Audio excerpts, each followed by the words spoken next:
प्रिय विद्यार्थियों, हर घर पाठशाला में आप सभी का स्वागत। आज हम कक्षा 10/1 की पुस्तक अंतरा भाग 1 जो हिंदी के लिए नियत है, उसमें से महाकवि सूरदास जी का कवि परिचय पढ़ते हैं।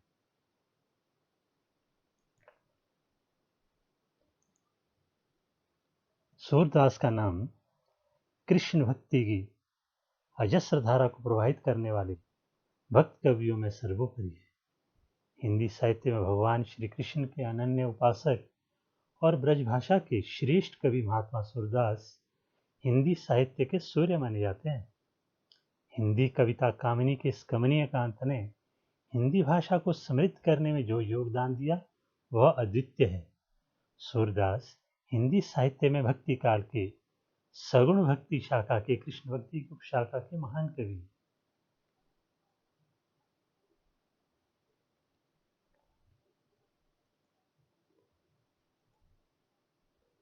जीवन परिचय की ओर चलते हैं। प्रिय विद्यार्थियों, सूरदास का जन्म 1478 ईस्वी में रुनकता नामक गांव में हुआ। यह गांव मथुरा आगरा मार्ग के किनारे स्थित है। कुछ विद्वानों का मत है कि सूर का जन्म सिही नामक ग्राम में एक निर्धन सारस्वत ब्राह्मण परिवार में हुआ था। बाद में ये आगरा और मथुरा के बीच गौ घाट पर आकर रहने लगे थे। सूरदास के पिता रामदास गायक थे। सूरदास के जन्मांध होने के विषय में भी मतभेद है। प्रारंभ में सूरदास आगरा के समीप गौ घाट पर रहते थे। वहीं उनकी भेंट श्री बल्लवाचार्य से हुई और वे उनके शिष्य बन गए। बल्लवाचार्य ने उनको पुष्टि मार्ग में दीक्षित करके कृष्ण लीला के पद गाने का आदेश दिया। सूरदास की मृत्यु गोवर्धन के निकट पारसौली गांव में सन 1583 ईस्वी में हुई। प्रिय विद्यार्थियों, ये माना जाता है कि सूरदास जन्म से अंधे थे। ये वर्णन सूरदास श्रीनाथ की संस्कृत वार्ता मणिपाल में मिलता है और भाव प्रकाश में भी ये वर्णन मिलता है। इन ग्रंथों के आधार पर इनको अंधा माना गया है, लेकिन राधा कृष्ण के रूप में सौंदर्य का सजीव चित्रण, नाना रंगों का वर्णन, सूक्ष्म पर्यवेक्षणशीलता आदि गुणों के कारण अधिकतर वर्तमान विद्वान सूरदास को जन्मांध स्वीकार नहीं करते, क्योंकि उन्होंने रंगों का कृष्ण की बाल लीलाओं में उनके छोटे छोटे रंगों का अन्वेषण, दृश्यों का अन्वेषण इस भांति किया कि इससे प्रतीत नहीं होता है कि सूरदास जन्म से अंधे थे। अब इनकी रचनाओं के बारे में जान लेते हैं। सूरदास जी द्वारा लिखित 5 ग्रंथ बताए जाते हैं। पहला सूरसागर है। ये सूरदास की प्रसिद्ध रचना है, जिसमें 1.25 लाख पद संग्रहित थे, किंतु अब 7-8 हजार पद ही मिलते हैं। सूर सारावली, साहित्य लहरी, नल दमयंती और व्याहलो, ये अंतिम 2 रचनाएं प्राप्त नहीं है। ये ऊपर वाली 3 रचनाएं आप पुस्तकालय से पढ़ सकते हैं। अब इनकी काव्य की विशेषताओं की बात कर लेते हैं। सूर के अनुसार भगवान श्री कृष्ण के अनुग्रह से मनुष्यों को सद्गति मिल सकती है। अटल भक्ति कर्म भेद, जाति भेद, ज्ञान योग से श्रेष्ठ है। कहने का तात्पर्य ये है कि सूरदास भक्ति में विश्वास रखते थे। वो कर्म, जाति और ज्ञान से भी ऊपर भक्ति को मानते थे, इसलिए वो स्वयं भी कृष्ण के अनन्य भक्त थे। सूर ने वात्सल्य, श्रृंगार और शांत रसों को मुख्य रूप से अपनाया।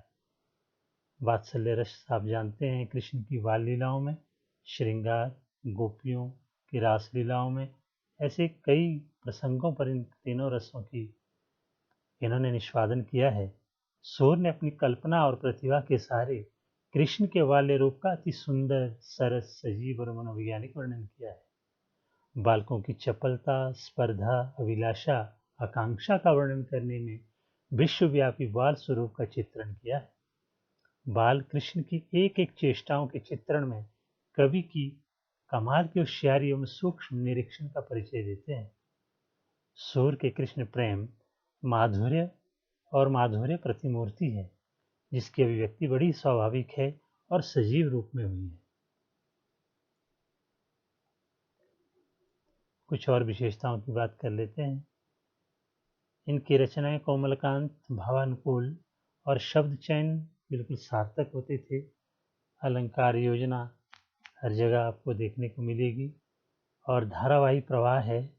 संगीतात्मकता और सजीवता तो इनके पदों में रहती ही है और इसको देख करके यह लगता है कि सूर ने इस सर्वप्रथम ब्रजभाषा को साहित्यिक रूप दिया है, यानी कि वहाँ की स्थानीय भाषा को उन्होंने साहित्यिक रूप सूरदास जी ने दिया।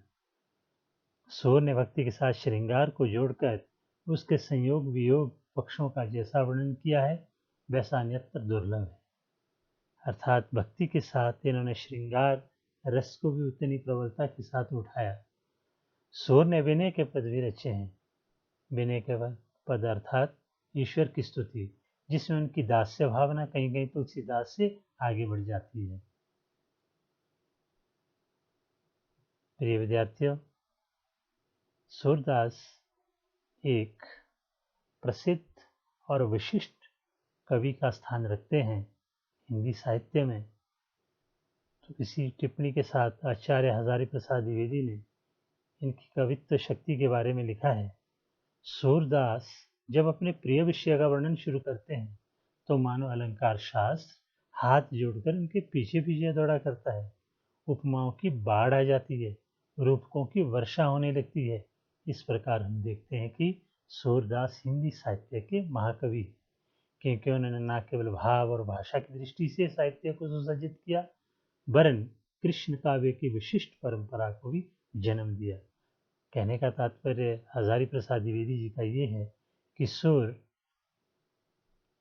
एक ऐसी विशिष्ट काव्य रचना करते हैं कि उसमें उपमाएं, अलंकार, सभी कुछ साहित्य की जो भी विधाएं, काव्य की जो भी विधाएं होती है, उसमें बहुत अधिक प्रबलता या बहुलता आपको देखने को मिलती है।